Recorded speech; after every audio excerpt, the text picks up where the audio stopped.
Hello, everyone. This is your boy, Market Director at BullvsBear. So today I'm going to share my weekly analysis. So let's start with Bitcoin this week. Let's start with Bitcoin. So many people said I'm insane or I'm expecting too much or what. But based on my analysis, I'm not trading against the trend. All the time, I'm always following the trend. That's rule number one on my side. So now, as you can check here, Bitcoin was moving.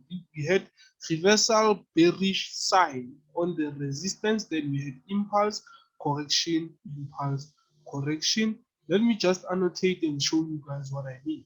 As you can say, we had correction, impulse, correction, correction, impulse, correction, impulse, correction. What's going to happen? We are waiting for the last push of the market, which is the last continuation correction as a bearish one, so that we can have a reversal sign on the support. Then that's the time we can look for more buying opportunities. Again, on my moving average 55, the price still below, meaning that you don't have to trade against the price below this moving average. So meaning that I'm still bearish with Bitcoin. I can say that Bitcoin is going to drop until 3762.35. Okay, 37.32.35. That's where Bitcoin is going to fall, because of after this current continuation, we're going to have another impulsive phase again. On gold this week, I'm not expecting much, but as you can check, gold have broken the previous uptrend. So then it gave us breakout and retest, and we are in a small counter trend. So let's go to lower time frame and see what's really happening inside this small trend. As I saw a reversal sign that the market have to go to the resistance of this current small inner or smaller outer bearish trend. So meaning that based on how I analyze or based on the anticipation, I'm expecting gold to push further to this current resistance. Okay, so we will see, but we only trade once the price broken our moving average 55 and the resistance. That's the time we're going to buy gold. But now we can wait for it to break out and retest, and that's the time we can buy.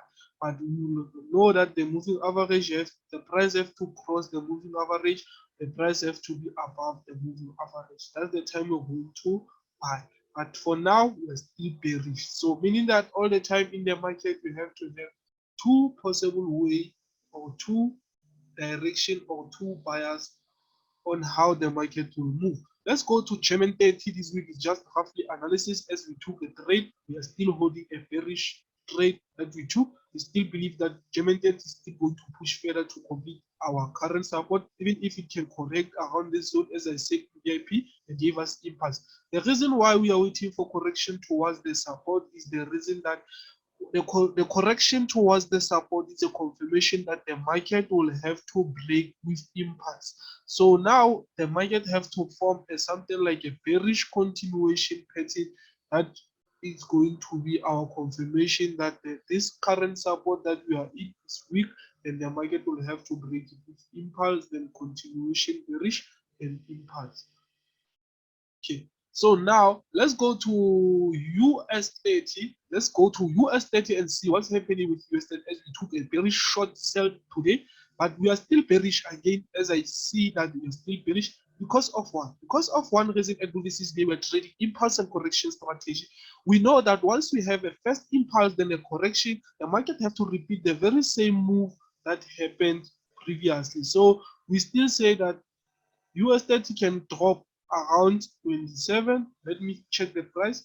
Can drop around until 2800, meaning that the very same previous impulse correction impact. What's my concern on this trade, guys? As you can check here, we had straight impulse, only bearish candlesticks, but now we're starting to have bullish candlesticks. Maybe it's a retest on this zone, then the market will continue further up, and then yeah, that's it, guys. So let's go on Nasdaq this week and see what's happening with Nasdaq this week, guys. On Nasdaq, I'm still bearish, but the market have to break my current support so that I can say But now I'm waiting for the market to break this current support and retest, and that's where I'm going down. The reason why is because of this previous impulse. I can say this is a current continuation correction waiting for the market to push down as a continuation. Let's say the market can still run between this line, the support and the resistance, so that it can fall. So now, how are we going to see, or how are we going to make that as an opportunity for us to take the trade of this current trade? So we are going to wait for Nasdaq to break this coverage. Then that's the time we're going to say now it's the time for us to take the inner trade, then any retest, then go up. So, but anyway, what's in our mind, we are still knowing that the Nasdaq have to go and tap our resistance. And after touching our resistance, is still on the bearish continuation flag pattern. So let's check the currency pairs, guys, for this week. I don't have so much, but I only chosen 5 currency pairs that I will take this week. As you can check on AUD, USD, and pattern. As you can check in correction, impulse, correction, impulse, correction, waiting for the last push of the market, which is the last correction, and then continuation impulse. So that's my expectation on this trade, guys. I'm waiting for any impulse. I can say this is a breakout and retest, then the market will rally to the downside. Okay. Another currency pair that I'm looking at this week is now in the VIP group, about to complete the structure. On this to take, but we are still waiting for the market to correct. As you all know, after impulse, there's a correction, then impulse again. As you can check here, we had impulse, correction, impulse. We're waiting for another correction, then impulse to complete our setup.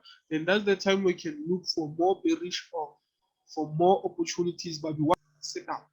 Okay. Then another currency pair that I'm looking at this week, as you can see, that USD-JPY was still waiting for any bearish continuation to complete the structure. Okay, another currency pair that I'm looking at this week is Usdzar. Why Usdzar? You can see that this area was broken and it's about to be retested. So once the market touches this current zone there that I just highlighted, then that's the time I can wait for the market and start to buy. So, or I can wait for any continuation pattern. Because of this is an impulsive phase, there's no any bearish candlestick here. It's impulse move, correction, impulse. Another currency pair that I'm looking at this week is NZD-USD. On NZD-USD, I don't expect much. Just waiting for it to break this moving average and then to break our resistance. That's the time I can wait for any retest, then go up with it.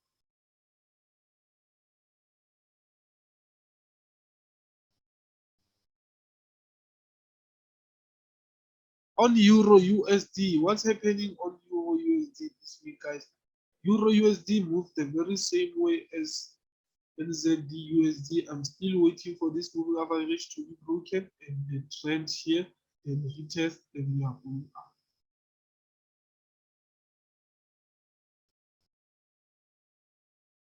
USD chart is still in a bullish trend. We want the market bullish reversal on the support as a confirmation that the market will have to go up with impulse. So this correction here is a reversal pattern. We're waiting for the market to complete the structure to our resistance. As you can check, our take profit is 1.02515. Okay, our take profit is there. So we're waiting for the market to complete the structure to touch our resistance. On Usdzar also, this current continuation, bullish continuation pattern is a formation that the market is too strong and then it will break our resistance. So meaning that on Usdzar we are still bullish. You don't expect anything or you don't want to trade against the trend.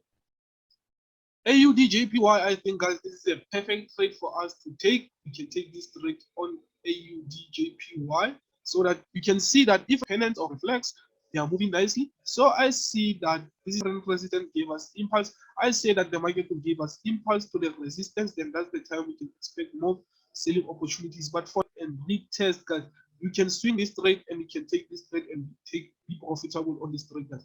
As I can, if I can measure the distance that I'm expecting this market to go, I'm expecting this market to break or to touch or reverse from our resistance. As you can check here, we have a nice breakout and retest, and then we can put our stop loss there. This is a nice entry, guys, with a nice risk reward ratio. You can hold this trade until 98.114. This is a nice. To GBP pairs, then we are done. I don't want to go further on my Japanese. On GBP pairs, as you can check here, I have GBP NZD. I'm still bearish with this one, guys. As you can check, I always follow impulse and correction. This is my continuation correction, waiting for the market to give me the very same size of this previous impulse. As you can see that I'm waiting for impulse going down. And then let me measure the distance. You can see that our last take profit is 1.76217.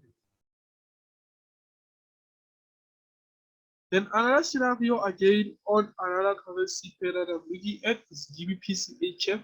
I can say that we are in a reversal pattern, but I don't want to say that until my moving average is broken. Until my moving average is broken, that's the time I can confirm that this is a clear reversal sign of impulse correction impulse. But for now, I won't say anything, guys, because I'm waiting for this moving average to be broken and then this current resistance to be retested.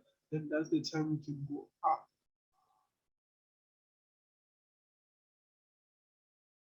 On the second last currency pair, guys, we have GBP-CAD. Guys, on GBP-CAD, we are still in a counter trend that we want to see. Is either the market will break our support or our resistance, meaning that I'm expecting the market to break this to complete to our resistance, or to break this to complete to our support. So any two scenarios, as I always tell my students that we have to be reactive traders. We don't have to force the market. We have to wait for the market to come to us all the time. So meaning that we have to react on how the market is doing. And any test them. Okay. Then the last currency pair that I have for you guys this week is GBP-AUD. GBP-AUD, we are still in a bearish trade. We're expecting the market to go further and complete this higher time frame structure. Let me show you the structure that I'm talking about on the higher time frame, guys. As you can check here, we have an impulse going down and then correction. We're still going to go long because of this current support to be broken. And from this support, we're still going to take more bearish trade.